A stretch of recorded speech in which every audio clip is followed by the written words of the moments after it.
इंद्रपुत्र जयंत, इंद्र का बेटा जयंत कौवा बनकर के आया, माता जानकी जी के चरणों में चंचुका का चोंच का प्रहार किया। लेकिन प्रभु श्री राम आंख बंद करके लेटे हुए थे माता जानकी जी की गोद में। जानकी जी ने विचार किया, चरण में चंचुका का प्रहार, चोंच का प्रहार चरण पर कर दिया, कोई बात नहीं, लेकिन एक काम कर, जयंत भाग जा, प्रभु जाग ना जाए, इसलिए भाग जा, जाग जाएंगे तो आफत हो। लेकिन जयंत, इसकी तो मति मारी गई, वहीं कांव कांव करने लगा, क्योंकि ये तो आया ही था बल देखने। जानकी जी ने तब भी कुछ नहीं कहा, चंचुका का चोंच का प्रहार करने पर भी जयंत को कुछ नहीं कहा। लेकिन बाद में वो जयंत माना नहीं, दोबारा चोंच का प्रहार किया, अपने पंजों से इतना तेज लौच दिया कि मैया जानकी जी के रक्त बहने लगा और कांव कांव करने लगा। प्रभु श्री राम जागे तो माता जानकी जी ने कुछ नहीं बताया, लेकिन प्रभु श्री राम जान गए, बाण तो था नहीं, एक तिनका को ही जयंत के पीछे छोड़ दिया। तिनका आगे जैसे चला, जयंत आगे आगे, तिनका पीछे। जयंत ने सोचा हमें तो पहचान थोड़ी पाएंगे, हम तो कौवा का रूप धारण करके आए हैं, लेकिन हम कौवा थोड़ी हैं, हम तो जयंत हैं। आगे जाकर रूप बदल लिया, लेकिन रूप बदल लिया पर तिनके ने पीछा नहीं छोड़ा। बोलो जय सिया राम। ऐसा अक्सर होता है, हम लोग सोचते हैं कि हमें कोई पहचानता थोड़ी है। भाई साहब, इस दुनिया में जितने भी आए हैं सबकी पहचान, आइडेंटिटी कहीं हो या ना हो, हमारे प्रभु के पास सबका बायोडाटा रखा है। कितने भी बदल लो। हमारे एक कवि हैं गंग साहब, गंग कवि बहुत प्यारी बात बोलते थे, उनकी बात हमें आज याद आ गई। वो कहते थे, पवन की झकोरन से बादल मिट जाते हैं, पवन की झकोरों से बादल मिट जाते हैं, आदर मिट जाते हैं नित नित घर जाए से। पवन की झकोरों से बादल मिट जाते हैं, आदर मिट जाते हैं नित नित घर जाए से। औषधि खाए से रोग मिट जाते हैं, पर पाप मिट जाते हैं हरि गुण गाए से। गंग कहे सुनो साह अकबर, कर्ण छिपे न भभूति लगाए। गंग कहे सुनो साह अकबर, कर्ण छिपे न भभूति लगाए। लेकिन जो हरि गुण गाए सो राम को पाए। है? कई लोग ऐसा मुख बदल लेते हैं कि हमें कोई पहचान ही नहीं रहा। मान आज ही हम आ रहे थे, हम और चौधरी साहब दोनों जिस चील गाड़ी पे बैठे थे, हवाई जहाज पे बैठे, तो हम लोग काठमांडू से यहाँ आ रहे थे, भरतपुर उतरना था। चील गाड़ी छोटी सी, बुद्धा एयरलाइंस, उस पर बैठी छोटी सी हवाई जहाज। हम चौधरी जी, हमारे बगल में सांसद जी, और हम आगे बहू रानी और वरुण बेटा, उसके आगे माता जी बैठी थी, सब लोग बैठे थे। तो हम बैठे थे, तो हमें हमारे एक सज्जन साथ में रहने वाले ने कहा, गुरुजी आपको सब पहचान जाएंगे। सिक्योरिटी वालों ने कहा, गुरुजी आपको पहचान जाएंगे, घेर लेंगे। तो पता है हमने क्या किया, ये बैठे थे, हमने अपना ये गमछा लिया, मुंह में बांध लिया ताकि कोई पहचान ना। लेकिन मजे की बात सुनना, 1.5-2 मिनट तक तो बंधा रहा, लेकिन एक माता जी जय बागेश्वर था, हमने पर निकाल के फेंक दिया, उनके बाहर में गए। जब पहचानेंगे तो कौन लगा है? तो हम जब नीचे उतारा है और गाड़ी में आकर के हम कमरे में पहुंचे, तो हमने जो हमारे साथ रहते हैं बगल में सीट में बैठे थे, उसके बगल में सांसद जी के बगल में, हमने उनसे पूछा कि हम तो मास्क लगा लिया था, हमने बांध लिया था, फिर लोग हमें कैसे पहचान गए? बोले गुरुजी तुम्हारी आंखें और बाल तो बता देती हैं जिबे ही है। तब हमारे दिमाग में एक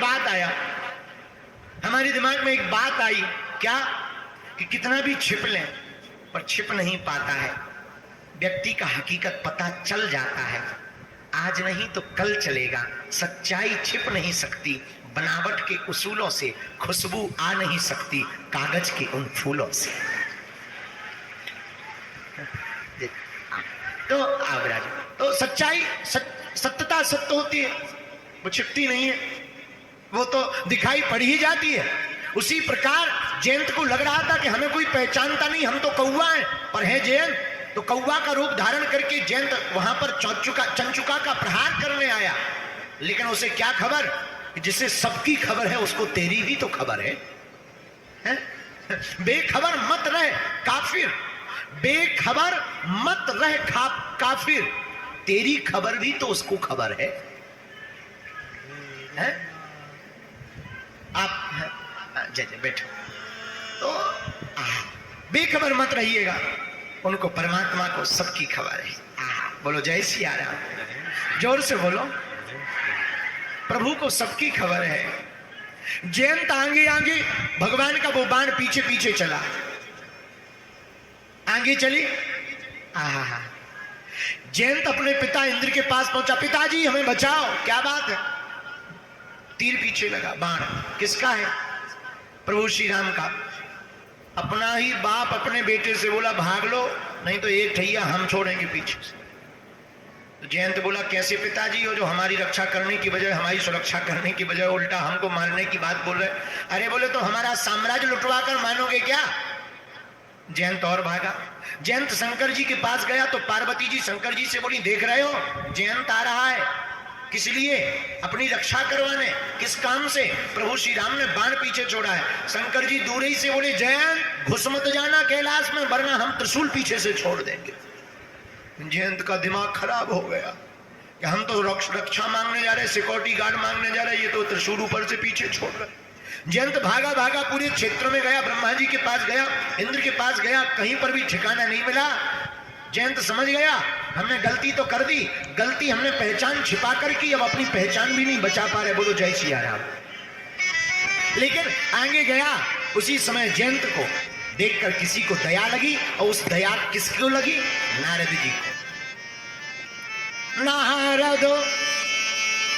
नारद देखा विकल जयंता, लागी दया कोमल चित संता। नारद जी को दया लगी। नारद जी बोले जयंत जी महाराज कहाँ जा रहे हो? जयंत बोला कोई ठिकाना हो तो बताएं कि हम काठमांडू जा रहे कि नेपाल। जहां बाण लिए जा रहा वहां जा रहे। जयंत ये बाण पीछे क्यों लगा है? मारने के लिए का वरदान देने थोड़ी लगा है, प्राण लेने के लिए पीछे लगा है। लेकिन जयंत एक बात है, क्या? अगर इसे तुम्हारे प्राण लेने होते तो अभी तक कब के प्राण ले लिए होते। तुम नारद जी, तुम ब्रह्मा जी के पास रुके, पिताजी के पास रुके, ये तो अभी तक प्राण ले चुका होता। जयंत बोला अब और लंबी आप। बोले क्यों? बोले विचित्र बाण है, प्राण ले नहीं रहा, पीछा छोड़ नहीं रहा। जयंत एक बात बोले, हाँ ये जिसका बाण है वही बचा सकता है। और बात देखो कितनी अच्छी है। हम लोगों का जहां समस्या होती है वहां समाधान नहीं लेते, समाधान दुनिया में ढूंढते हैं, पर समस्या का समाधान तो परमात्मा के चरणों में प्राप्त होता है। जयंत जिनका बाण वही बचाएं। तो जयंत नारद जी से बोला गुरु जी हम वापस जाएंगे तो प्रभु पूछेंगे क्यों आए थे? तो बोले तुम गए क्यों थे? जयंत बोला बल देखना है। बोले बढ़िया है, बता देना। कहना प्रभु हम जब पहली बार आए थे तब आपका प्रभाव देखना था, अब दोबारा आए हैं, अब आपका प्रभाव तो देख लिया, तीनों लोकों में कहीं जगह नहीं मिली, अब आपका स्वभाव देखना बाकी रह गया है। देखो ये संत ने दिया। जैसे ही भगवान के पास गया और जैसे ही गया सोई जानकी माता ने तुरंत सपोर्ट कर दिया, महाराज अब इसे क्षमा कर, इसने गलती तो की, चरण अपनी चंचुका से हमारे चरण पर प्रहार तो किया, लेकिन इसे क्षमा कर दो, बालक है। ये माँ का भाव होता है, बेटा कितनी भी गलती कर दे पिता से वो क्षमा करवा ही देती है। कई बच्चे यहाँ ऐसे बैठे पिताजी से कुछ नहीं बोल पाते, लेकिन माताजी से बोल दे तो काम हो जाता है। जब पिताजी बहुत खतरनाक हो, डेंजर हो, तो बाप तो आखिर बाप ही होता है, और कई लोगों का बाप बाप ही ऐसा होता है। एक व्यक्ति, एक महात्मा बता रहे थे माँ बाप का परिचय। बोले माँ का मतलब जिसके सामने जाती मुंह खुल जाए माँ, जिसके सामने जाती मुंह खुल जाए वो है माँ, और जिसके सामने जाती मुंह बंद हो जाए बाप।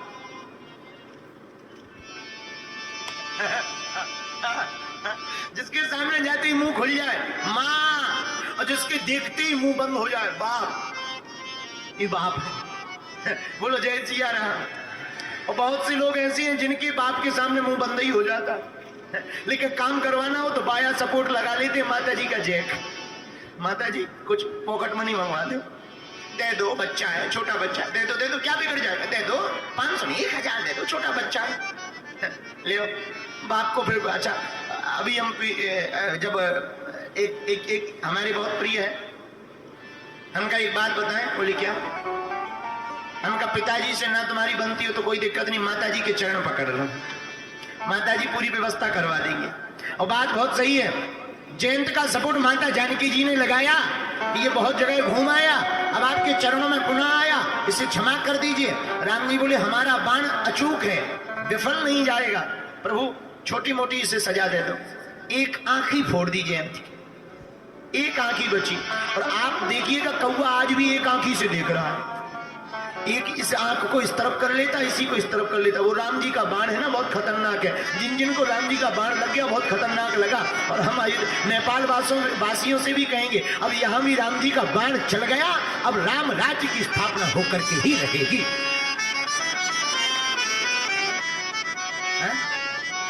धन्य है प्रभु श्री राम, बाण मारा, आंखी फूट गई, और एक आंखी बचने का मतलब यही है कि राम और सीता दोनों को अपनी एक ही दृष्टि से देखना चाहिए। लेकिन धन्य है माता जानकी, चरण का ऊपर चंचुका का प्रहार करने वाले जयंत को भी क्षमा करवा दिया। यही माँ होती है, गलती होने पर भी अपने बालक को जो क्षमा कर देती है उसी को तो माँ कहते हैं। माँ तो माँ है, माँ की ममता। हम आपको एक सत्य घटना बताएं, हमारे बुंदेलखंड में जहां हम भारत